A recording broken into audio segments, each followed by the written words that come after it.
자, 오늘 우리는 이 사도행전 27장 27절부터 32절까지 말씀을 본문으로 그 도망치려던 선원들이라는 제목을 가지고 함께 말씀을 나누도록 하겠습니다. 자, 우리가 그 지난주에 사람들 앞에 나아가서 그 지쳐있는 사람들 앞으로 나아가서 그 하나님의 말씀을 전한 그 바울의 이야기를 지난주에 우리가 함께 나눴습니다. 그래서 관련된 이야기 지난주에 세 가지를 나눴거든요. 그래서 첫 번째 나눴던 이야기가 무엇이었을까요? 그렇습니다. 그 바울이 사실은 지난주에 그 지쳐있는 사람들 앞에 나아가서 얘기를 할 때 그게 결코 좋은 말이 아니었었거든요. 그 듣기에는 기분 정말 나쁘게 들릴 수도 있는 그런 말이었는데, 신기한 것은 모두가 다 그 말을 경청했다고 그랬습니다. 왜 그렇게 될 수 있었는가 하면 모두가 오래된 그런 고난 때문에 마음이 낮아졌기 때문에 그 말씀을 이제 들을 수 있는 귀가 열렸다고 그랬죠. 그래서 이처럼 하나님께서는 사람들이 하나님의 말씀을 듣게 하시기 위해서 때로는 우리가 고난을 통과하게 하신다라는 얘기를 우리가 지난주에 나눴었죠. 그래서 그에 대한 예로서 그 블레셋으로 도망쳤던 다윗을 예로 들었습니다. 1년 반 동안 하나님과 관계가 끊어지고 단절되고 하나님의 음성도 듣지 않고 살았었던 그 다윗이었었는데, 고난이 닥치니까 비로소 자신의 모습을 보게 되고 하나님의 음성을 다시 듣게 되는 그런 이제 예를 들었었죠.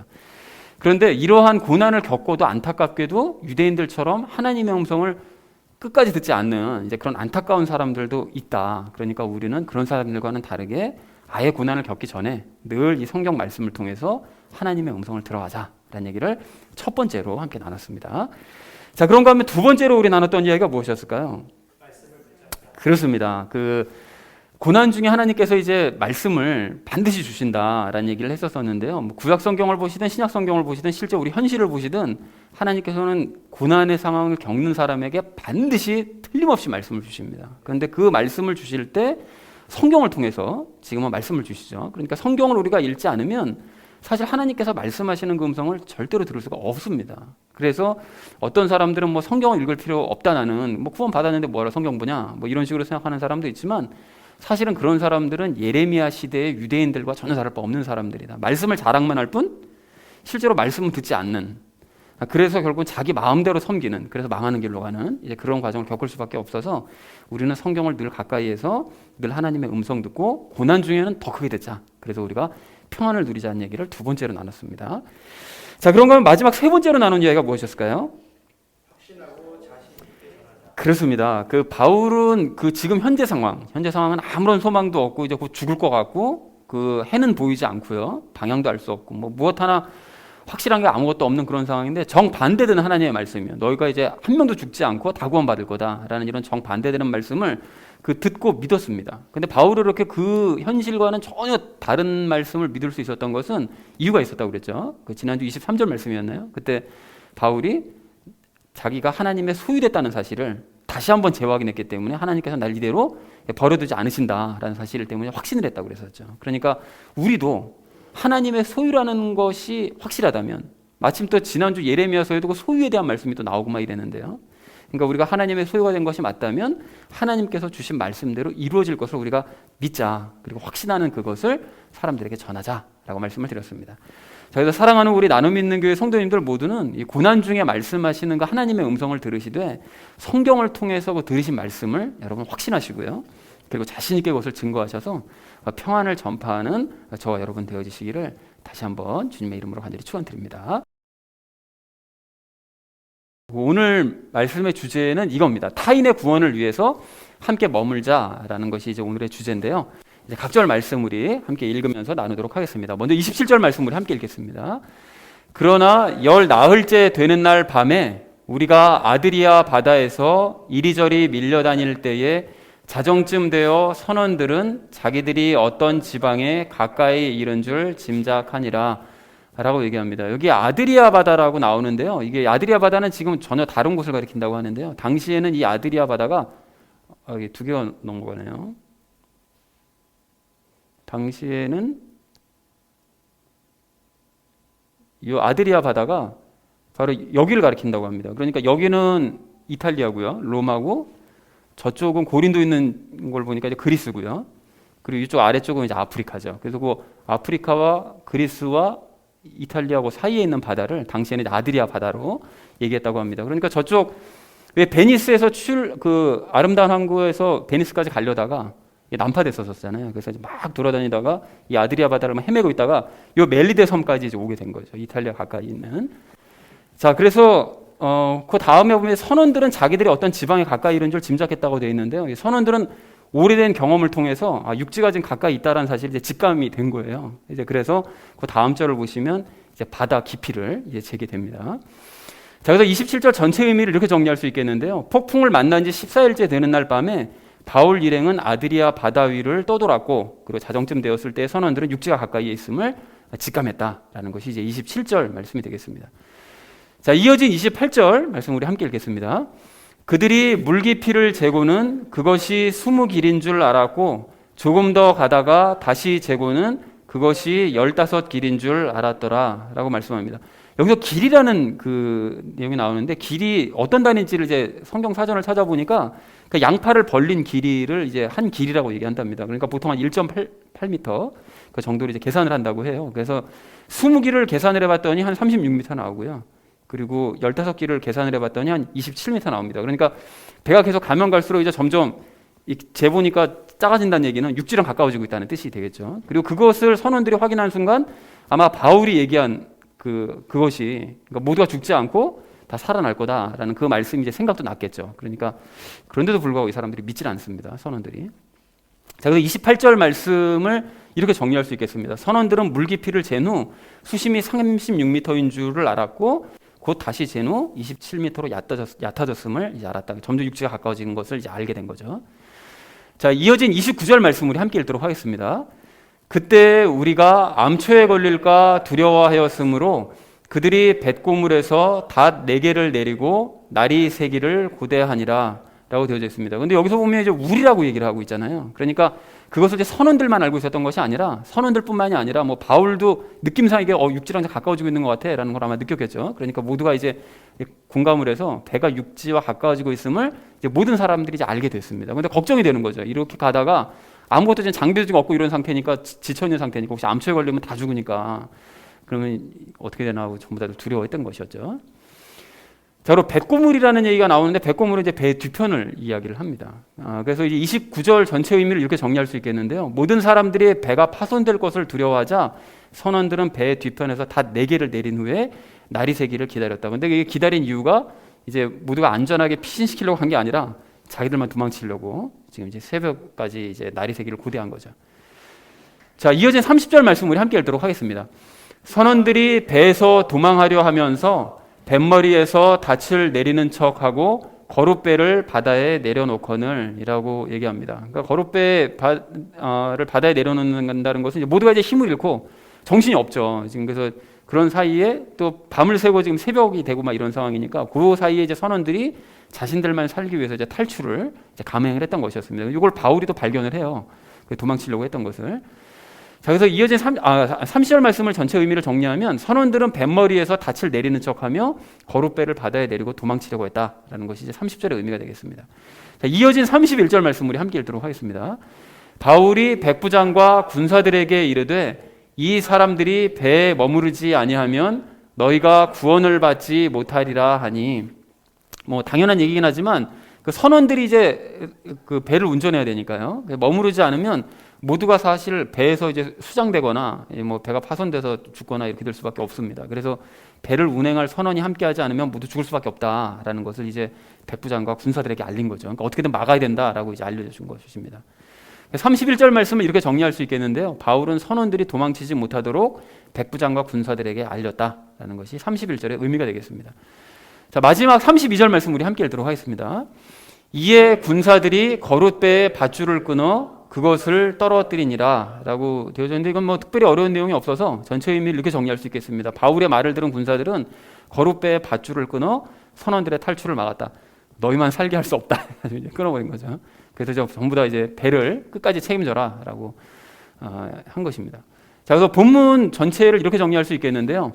아드리아 바다 위에서 떠돌아다닐 때 선원들은 육지가 가까이에 있음을 직감했고 물길을 재어보고 그 사실을 확인했다라는 것이 27절, 28절의 내용이고요.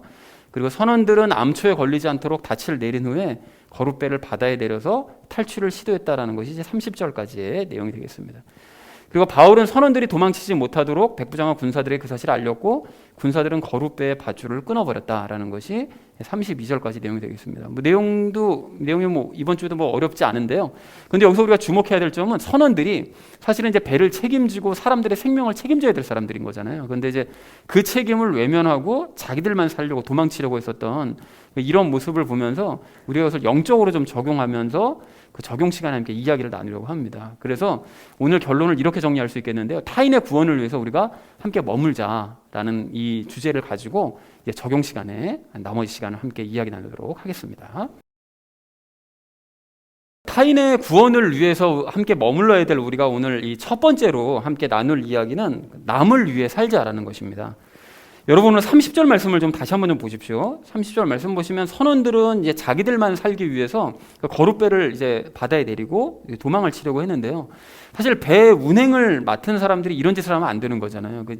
예전에 막 세월호 생각도 나기도 하고요. 너무 안타까운데 그 오랜 시간 동안 이게 폭풍에 시달려가지고 이 사람들이 제정신이 아니어서 그랬는지 그건 모르겠는데 어쨌든 이 사람들은 자기들만 살려고 탈출을 감행을 했습니다. 그런데 이건 영적인 부분에 있어서도 이게 마찬가지인데요. 그 그리스도인들도 남들이 구원을 받든 말든 저 사람들의 생명 같은 거 전혀 신경도 쓰지 않고 그냥 오직 나만 구원받으면 그만이다라고 생각해서는 안 된다라는 것이죠. 절대 안 됩니다, 여러분. 근데 참된 그리스도인은 그런 생각을 하지 않습니다. 여러분, 이건 우리 신앙 선배들만 생각해봐도 금방 이게 증명이 되는데요. 우리 초대교회 선배들은 이제 자신만 구원받으면 그만이다라고 생각하거나 아니면 다른 사람들의 생명을 구하는데 전혀 관심을 갖지 않은 그런 사람이 단 한 사람도 없었어요. 성경을 찾아보시면 그런 예가 단 한 예도 없습니다. 그래서 가령 그 베드로를 비롯한 그 사도들 그리고 120명의 사람들이 성령님 세례를 받았잖아요. 근데 성령님 세례를 받은 이후에 사람들이 직감을 한 거잖아요. 우리가 구원받았구나. 드디어 우리가 진짜로 이게 구원받은 것이로구나 라는 사실을 깨달아고 난 다음에 이제 그러니까 다른 사람들이 구원을 받든 말든 나만 이 땅에서 기쁘게 살다가 그냥 천국으로 가면 그만이다 라는 생각을 그때 했을까요? 절대로 그러지 않았어요. 단 한 사람도 그런 사람들이 없더라는 것이죠. 도리어 이 사람들은 위대 지도자들이 복음 전하지 말아라. 그냥 너희만 알고 있어라. 다른 사람들에게 얘기하지 마. 라고 핍박을 함에도 불구하고 계속해서 복음을 전함으로써 다른 사람들을 살리는 일에 아주 열심을 내더라는 것입니다. 그리고 심지어는 사울이 이제 막 핍박을 했잖아요. 초대교회를. 그러니까 핍박을 했을 때에도 그리스도인들이 여러 곳으로 이제 막 흩어지지 않았습니까? 근데 그때 흩어졌을 때 보통은 이렇게 생각할 수도 있잖아요. 이제 나는 구원 받았으니까.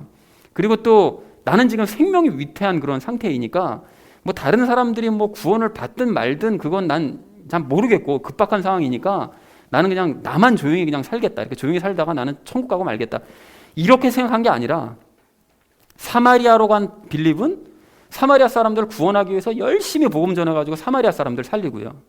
또 안디옥까지 올라간 사람들은 그쪽에 있는 이방인들에게 복음을 열심히 전해가지고 이방인들 자체적으로 교회를 세우게 만들 정도로 복음을 정말 열심히 전해서 그들을 구원받게 하고 그 안디옥 교회에는 또 핍박하던 그 바울이 나중에 변화됐잖아요. 그러니까 바울을 데려다가 세계의 모든 사람들을 다 구원하는 일에 그 사람들의 생명을 살리는 일에 열심을 내는 그런 교회로 자라가더라는 것입니다. 자, 그러니까 이처럼 우리 신앙 선배들은 모두가 다 자신의 구원으로만 만족하지 않고 난 구원받았으니까 그걸로 끝이지 이게 아니라 도리어 다른 사람들의 구원을 위해서 열심을 다했는데요. 그렇게 했던 이유가 있습니다. 그 이유가 뭘까요? 그렇게 할 수 있었던 이유는 당연히 예수님의 명령이요. 그 마지막 명령 마태복음 28장 19절 20절 그 말씀 굉장히 중요하다고 말씀드렸었잖아요. 그 가르치고 성령님 세례를 주고 행하게 해라 라는 그 예수님의 명령 때문에 그렇게 했던 것이었습니다. 그리고 그 명령을 그냥 알게만 했던 것이 아니라 자기들 안에 계신 예수님께서 그거를 자꾸 하라고 강권하셨기 때문에 그것 때문에 자기들이 보고 들은 것을 전하지 않을 수가 없었다는 것이죠. 그래서 왜 사도행전 4장 20절을 보면 사도들이 공의원들에게 잡혀갔었을 때 너희 한 번만 더 예수 이름으로 얘기하면 죽는다라고 경고했음에도 불구하고 야 우리가 하나님 말씀 드리랴 너희 사람 말을 들으랴 우리는 보고 들은 것을 말하지 않을 수가 없어 라고 당당하게 얘기했던 이유가 바로 자기 안에 계신 예수님께서 강권하셨기 때문에 이렇게 말할 수밖에 없었다라는 사실을 확인할 필요가 있다는 것이죠.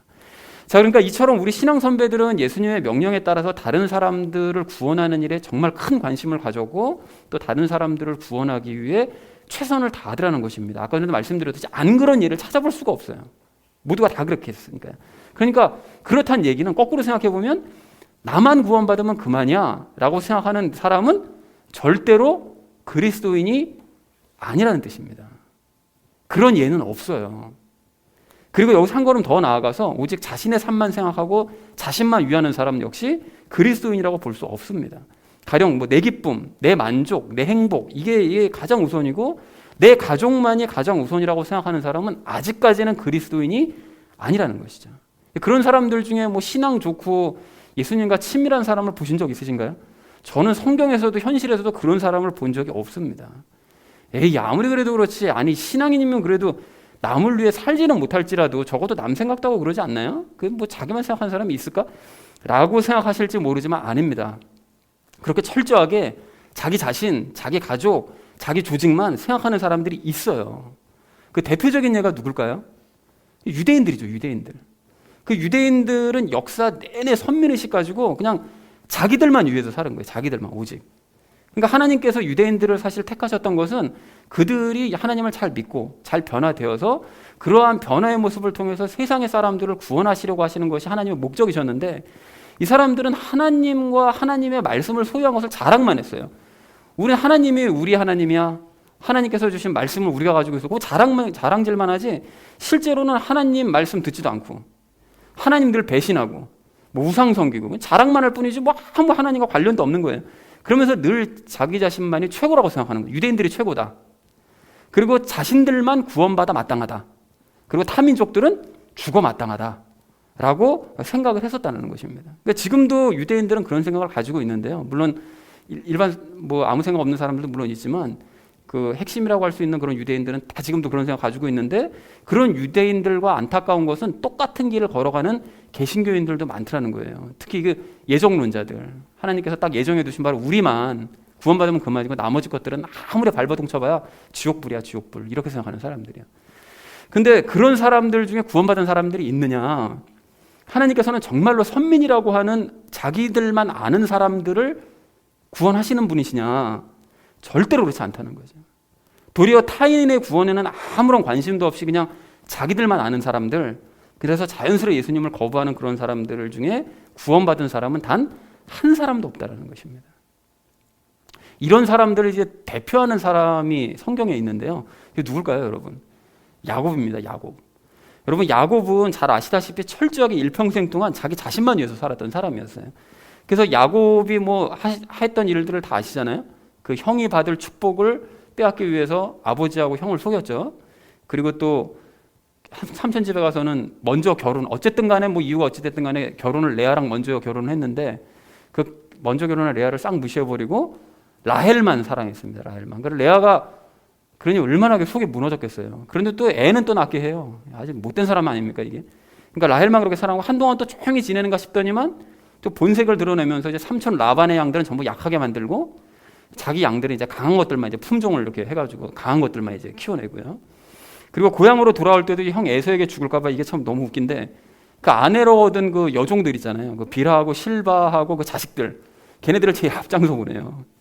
그리고 그다음에 레아와 그 자식들을 그 다음에 보내고 그다음에 라헬하고 그 요셉은 맨 마지막으로. 그리고 자기는 강도 안 건너고 남습니다. 그러니까 여차하면 자기만 살라고 다 건너보내고 자기만 남아 있었던 거예요. 그러다가 이제 예수님과 씨름하고 정신을 차리고 그나마 이제 나중에 앞서가긴 하죠. 자, 그리고 그 이후로도 이제 야곱은 자기와 자기 가족의 이제 목숨을 부지하기 위해서 딸이 성폭행을 당하고 들어와도 쉬쉬하면서 도리어 이제 자식들을 꾸짖습니다. 그리고 그 이후로도 정신 차리지 못하고 라헬의 자식이었던 요셉만 사랑하고 요셉이 사라지니까 이제 베냐민만 붙들고 늘어지는 거죠. 그러니까 그렇게 야곱은 일평생 동안 그냥 자기 자신, 그냥 내가 좋아하는 거, 그냥 이걸 손에 붙들고 그냥 놓지 않으면서 그냥 오직 자기 자신만 위해서 살아가는 거예요. 그러니까 자기 목숨, 자기 삶이 그냥 최고인 거예요, 그 사람은. 그러다가 이제 요셉도 잃고 베냐민도 잃고 모든 걸 다 잃은 후에야 비로소 이제 내려놓고 죽을 때가 다 되어서 이제 구원의 반열에 들더라는 것입니다. 그런데 그때 돼서 남을 위해 살았느냐? 그런 기록은 없어요. 그때 가서도 야곱은. 그 야곱 정도는 아니지만 그 12제자들도 마찬가지죠. 12제자들도 뭐 하나님의 아들이신 예수님과 그래도 함께 다녔으니까 그래도 일반적인 유대인들보다 좀 낫지 않겠나라고 생각하실지 모르지만 사실 그들도 역시 오직 자기 자신을 위해서만 살았습니다. 그래서 무엇보다 그 사람들은 예수님을 모신 대가로 그냥 장관 자리 하나씩 얻을 생각을 하고 있었잖아요. 이제 성령님 세례 받기 전에는. 그러니까 이 사람들이 끊임없이 서로를 경계해요. 그래서 서로 끊임없이 경쟁합니다. 그리고 예수님께서 누군가를 좋아하시잖아요. 그러면 그 사람을 막 경계해요. 그래서 예수님께서 돌아가시기 전에 마리아가 왜 향유 깨가지고서 발에 부었을 때 막 분노하잖아요, 제자들이. 그거 해가지고서는 예수님께서 칭찬하시니까 그거 깨가지고서는 말이지 그 가난한 사람에게 나눠줬으면 얼마나 많은 사람을 도와줄 수 있었을 텐데라고 하면서 가난한 사람 핑계대면서 막 마리아를 쪼는 거죠. 그러니까 예수님이 누군가를 좋아하신다 그러면 그게 싫은 거예요. 내가 저 주목받아야 되니까. 오직 내가 중요한 거예요. 나만. 내가 잘 되면 그만인 거죠. 그럼 이렇게 경쟁하면서 서로를 우습게 여기던 제자들이 남을 위해서 살 수 있었겠느냐? 그때 당시로서는 절대 그럴 수 없었어요. 그러니까 이 제자들이 우리가 예수님을 위해서 막 죽겠습니다 막 이러잖아요. 서로 막 나가서 막 예수님과 싸우겠다고 막 얘기하고 이러는데 사실 이게 모두 다 거짓말이었습니다. 그렇잖아요? 아니 남을 위해서 살 수 없는 사람들이 어떻게 남인 예수님을 위해서 죽겠느냐고요. 말도 안 되는 얘기죠. 그러니까 아니나 다를까 예수님께서 잡히시자마자 제자들이 어떻게 합니까? 다 도망가 버리잖아요. 그냥 잡히시자마자 도망가 버립니다. 뭐 조금 지체도 없어요. 그러니까 이게 당연한 결과였다라는 것이죠. 근데 그렇게 자신만 알았었던 이런 제자들이 이제 성령님 세례를 받고 죽고 그리고 거듭난 이후에는 완전히 변화되어서 온전히 남을 위해 사는 사람들로 변화가 되더라는 것이죠. 그러니까 다른 사람을 살리기 위해서 복음을 전하는 일에 아주 열정을 다하고 끝까지 그 일을 하다가 모두 순교까지 당하더라는 거예요. 이게 너무 거짓말 같은 반전이잖아요. 그죠? 그러니까 이런 모습만 봐도 진짜 그리스도인이 되어야만 남을 위해 살 수 있다라는 사실을 명백하게 확인할 수가 있다는 것입니다. 그래서 우리는 예수님과 연합한 진짜 그리스도인인 줄로 믿습니다. 여러분 그렇다면 그리스도인인 우리는 마땅히 우리 신앙 선배들처럼 남을 위해서 살아야 되는 줄로 믿습니다. 나보다 남을 더 낮게 여기는 거죠. 시옷입니다. 낮게 여기는 게 아니라 낮게 여겨야 되는 것이고요. 그리고 남을 먼저 배려해야 되고 남의 입장에서 생각하고 행동하는 그리스도인이 되어야만 한다는 것이죠. 아니 예수님께서 우리 안에 계신다면 그렇게 살 것을 요구하시기 때문에 살 수밖에 없어요. 안 그러면 마음이 불편해서 살 수가 없어요. 남을 위해서 뭐 어떤 살지 않고 자꾸 나만 위해서 살게 되면 마음이 불편해서 살 수가 없다는 것이죠. 그리고 남을 위해서 하는 일들 중에 가장 중요한 일은 이 사람의 생명을 살리는 일이기 때문에 사랑하는 우리 나눔 있는 교회 성도님들 모두는 주변 사람들이 하나님의 생명을 얻었는지 그리고 그들이 구원을 받았는지에 관심을 가지시기 바랍니다. 그리고 우리의 신앙 선배들처럼 그들을 살리는 일에 열정을 다하시고 하실 수만 있다면 여러분의 생명까지 사용하시기 바랍니다. 그래서 어떻게 그들을 가르치고 성령님 세례를 받게 하고 그들이 살게 만들 것인지를 함께 고민하는 저와 여러분 되어주시기를 주님의 이름으로 간절히 축원드립니다. 자, 타인의 구원을 위해서 함께 머물러야 될 우리가 오늘 두 번째로 나눌 이야기는 열매를 보이며 살자라는 것입니다. 여러분 방금 우리는 이제 남을 위해서 살아야 된다고 했었고 또 이제 특히 다른 사람의 구원을 위해서 우리가 살아야 된다, 열심을 내야 된다라고 말씀을 드렸는데요. 그러면 다른 사람의 구원을 위해서 열심을 내는 게 도대체 어떻게 열심을 내야 됩니까? 어떤 일에 열심을 내야 될까요? 여러분 그런 의미에서 오늘 31절 말씀을 좀 다시 보실 필요가 있는데요. 여러분 31절 말씀 보시면 바울은 선원들이 배에 머무르지 않으면 구원받을 수 없다라고 말을 하잖아요. 그런데 여기서 우리가 주목해야 될 말이 바로 머무르다입니다. 머무르다. 즉 구원의 방법을 아는 선원들이 배에 함께 머물러 있어야 배 안에 있는 사람들이 구원을 받을 수 있는 것처럼 영적으로도 이게 마찬가지라는 거죠. 불신자들을 구원하기 위해서는 그리스도인들이 해야 될 일이라는 것이 구원의 방법을 아는 우리가 그들 곁에 함께 머물러 있어야 된다는 거예요. 그들을 떠나버리면 안 되고 함께 머물러 있어야 된다는 거죠. 근데 아무 생각 없이 그냥 머물러 있기만 하면 되냐? 이제 그건 아니고요. 그리스도인답게 살면서 머물러 있어야 돼요. 그럼 그리스도인답게 사는 건 뭐냐?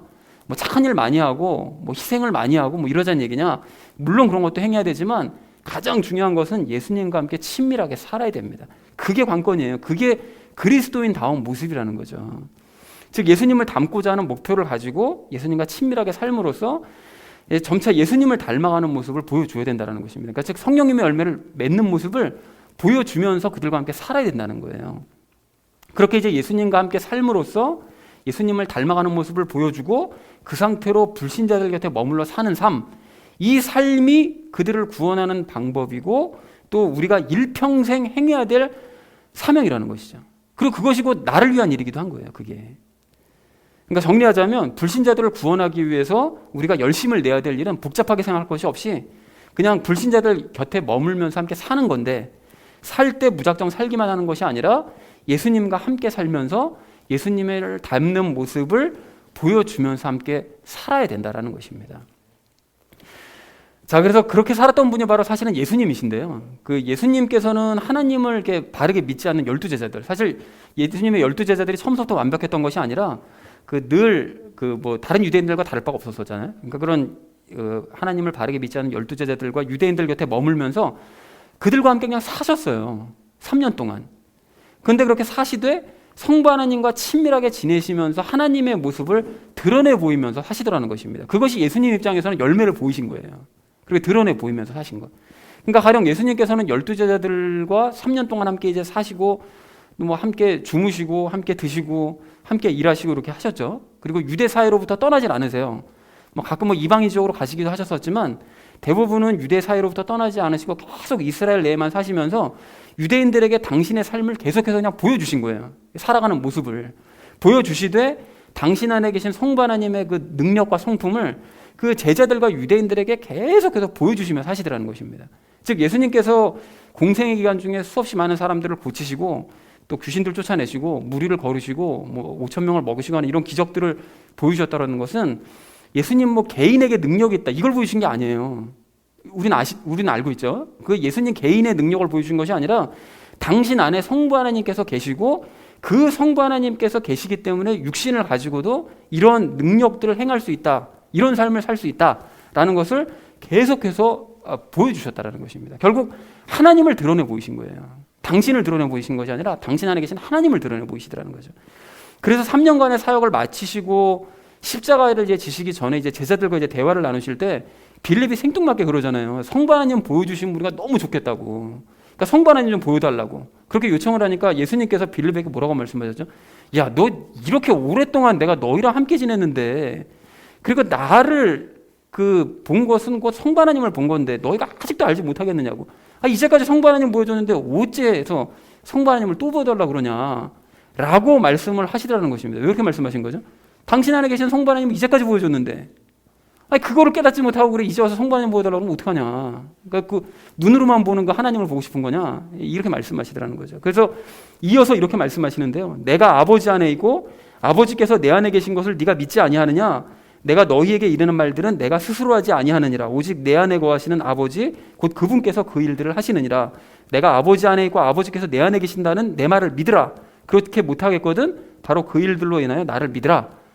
라고 아주 명백하게 말씀하시잖아요. 그러니까 우리는 이 말씀의 의미를 정확하게 알고 있어요. 그러니까 이제까지 예수님께서 행하셨던 모든 일들은 예수님께서 개인적으로 행하신 일들이 하나도 없고 전부 다 그 안에 계시는 성부 하나님께서 말씀하시고 행하신 결과였다. 내가 한 말이 내 말이 아니야. 내 안에 계신 성부 하나님께서 하신 말씀이었어. 내가 행한 일들은 내가 행한 일이 아니라 모두 내 안에 계신 성부 하나님께서 행하신 일들이었어 라고 아주 분명하게, 사실은 굉장히 신선한 충격이죠. 그러니까 말씀하시더라는 것입니다. 그러니까 이처럼 예수님께서는 당신 안에 계신 그 성부 하나님을 드러내 보이기 위해서 3년 동안 사역하셨다고 해도 과언이 아니라는 거예요. 오직 그 일만 하신 거예요. 그 일만.